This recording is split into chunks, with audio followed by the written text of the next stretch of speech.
Hello abakunzi ba Max TV twagiye kubasuhuza aho muherereye hose ku nshona enye z'isi.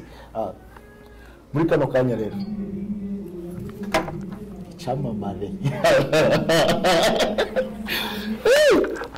kumera cyane poa turakwakira Shimimana bro nanavuga izina ryawe ninde turi kumwe hano turi no bita Wasasa OJ amazina gazwi nabo mu rugo gabo mu rugo banyise banyita Matthew Nyandu Titus.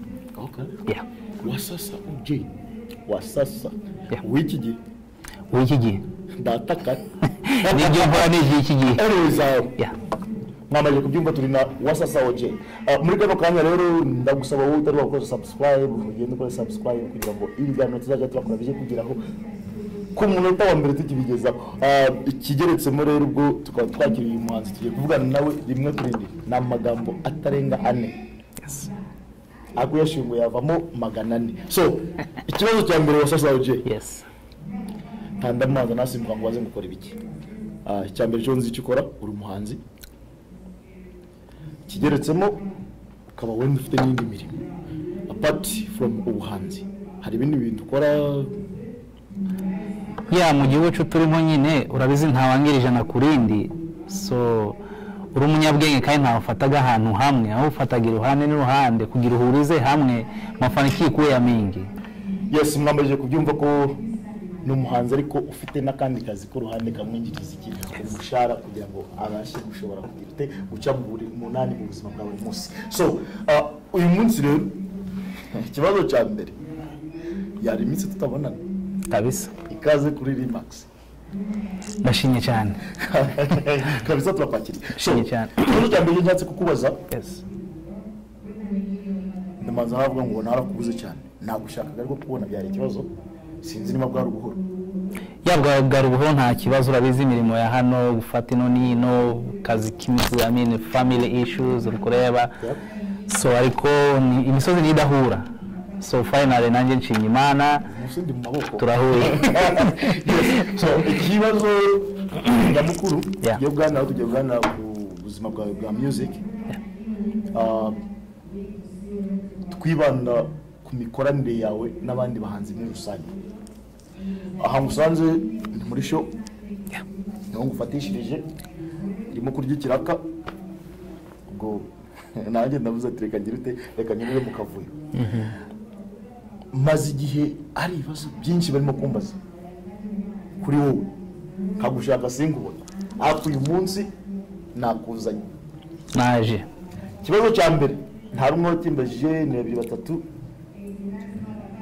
barimo kuvuga ati hari umuntu wakureze muri music. Okay. Akuje kugira nyuma mugomera. Ikibazo cya kabiri kaba umuhanzi mugenzi wawe ategura show nyuma aho ndiwaza kwitaha. Ikibazo cya gatatu kaba hari show igiye kuba nayo ukaba utari kugaragara mu mafoto y'abantu mu maposta geki g'abantu bazaperforminga. Ndamanza nagusaba kubera ko ndi kubona amaso yawe kabisa afite nuza intege ngeya usubize muri identity ryawe mwangaza muri kamera kabisa. So ugomezemo ndasubira muri bya bibazo ntibaza kumwe kukinga. Yes. Ikibazo cya mbere warezwe cyangwa se muri industry wakwijijwe n'umuhanzi w'icyamamare DJ Glen the Peacemaker. Nibyo ntari byo. Ntabwo ari byo. So mwisi buri muntu agiraga guturanye n'abantu benshi. So nimba uturanye n'umuntu ntabisaba ko ari gukujije. Ingo ariko umwana ntakuzwa n'umuryango gusa kuzwa n'abantu begereye iwabo. Okay. Ariko tugiye ku cumi cya music DJ Green ndi kumva ntaco muziho. Okay. Kumvuza mu musicale ntaco. Ubwo ngicyo no kuvuga ngo icyo cyo ntawe bihuriye nta na gake. Hari umuhanzi witwa MC Joel. Yes. Muri abahanzi batatu hari kuba batatu gusa bwo muri triplets. Abavutse nk'amasa bakavuka ari batatu. Nibo babita mu Kinyarwanda. ya batatu sinakubesha. ubwo rero ikibazo cyanjye kirimo umuhanzi witwa Joel yateguye igitaramo mu gihe cyashize ariko ntawagaragayemo bite. So urabizi aka kazi ka music dukora ni company, so buri muntu afite company iruhande twitwa triplets, ariko abantu babifata nka guca ariko it's not true cause hatuna makubaliano tuishaga sign, right? Okay. Ariko so none is it because you are king of Wasasa umwami w'abiki gihe niyo mpamvu bidashoboka namwe nize mpamvu specifically ubishize ku mugaragaro hari beef irimo ishobora gutuma mutagaragara mu bitaramo nk'ibyo by'ababihuje icya batatu nangwa bimeze bite?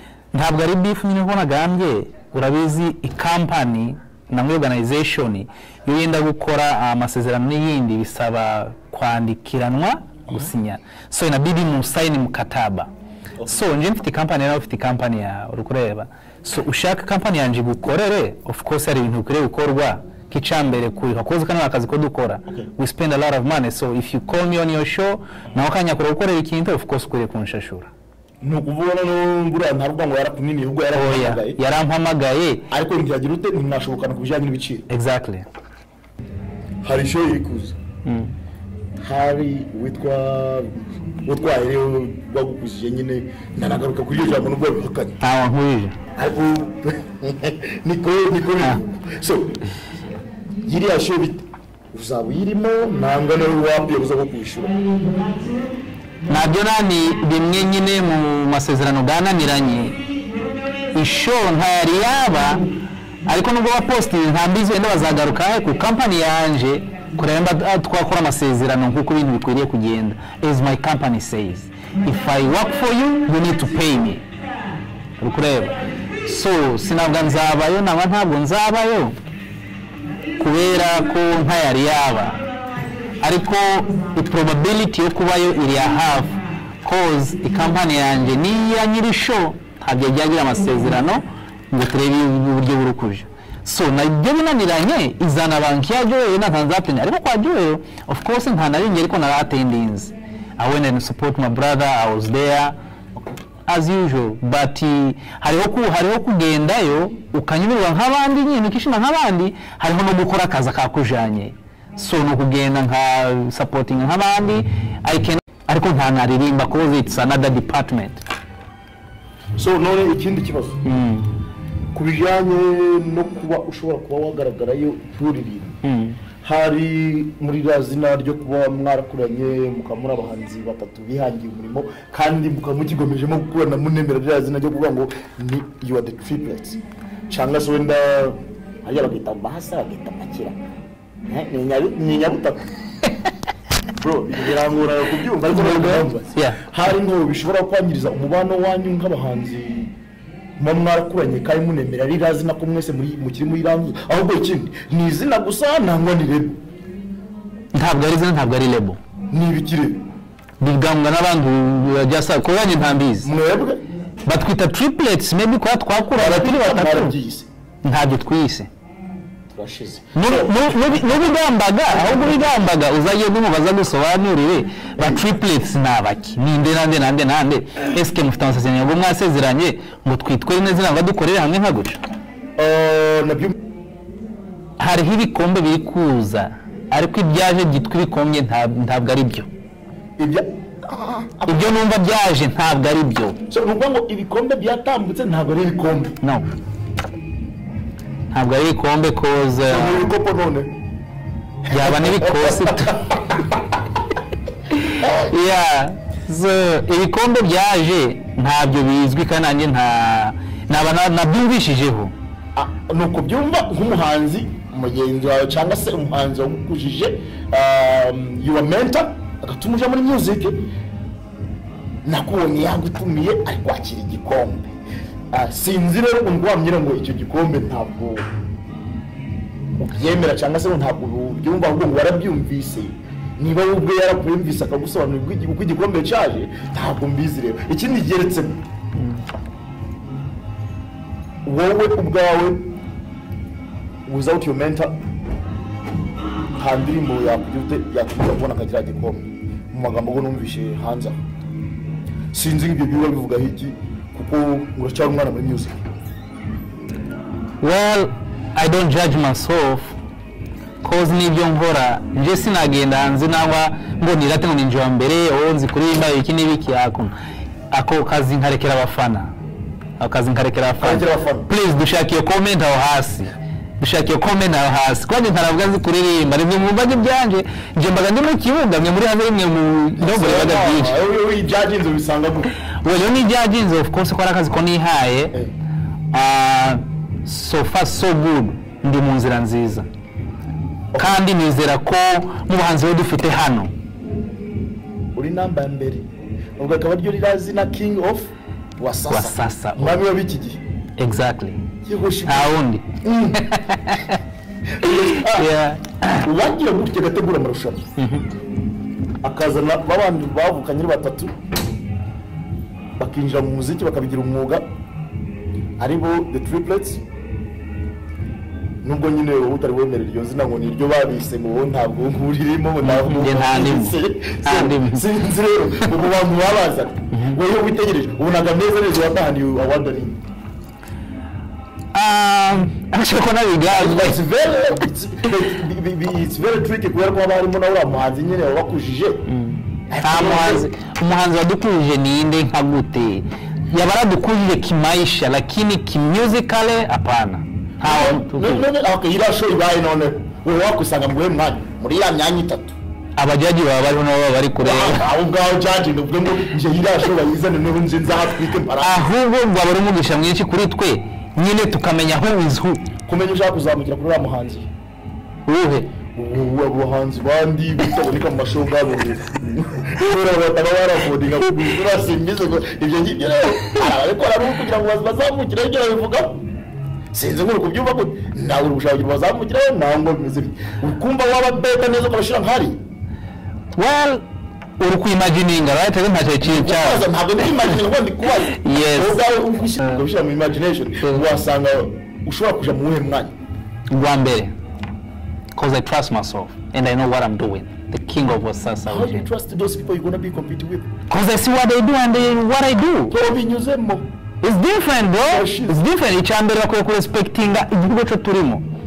Nta kuntu wakora music ukitwa muri America ariko waje gusohora video ikarutwa n'umuntu mu cyangwa ari we nduwo nta mvuze umuntu abartist bacu bari umuntu abartist bacu bari umuntu please let's respect this industry to respect the new culture turimo. This is a #1 country so we gotta be #1 before turi kwirukira ibintu kwa mu video bwa buri munsi every week icara video yawe itekerezeho neza yipange yiplanning rishire mu center akarungi ketunda ni kumuganda gambaga kanjiketu so turavuga papira ibintu tukazangira industry turikwitukisha twenyine bro ahazwa kubitwa bashankari irandirimbo ariko ndi wanje cyambere kwanza musdiyo yawe why not ne irandirimbo yawe uterera wowe ijaji irandirimbo kundwa yibonye bijanye na video wayikoreye byakorewemo byose ubwo wewe wayibonye n'ukundwa wayemera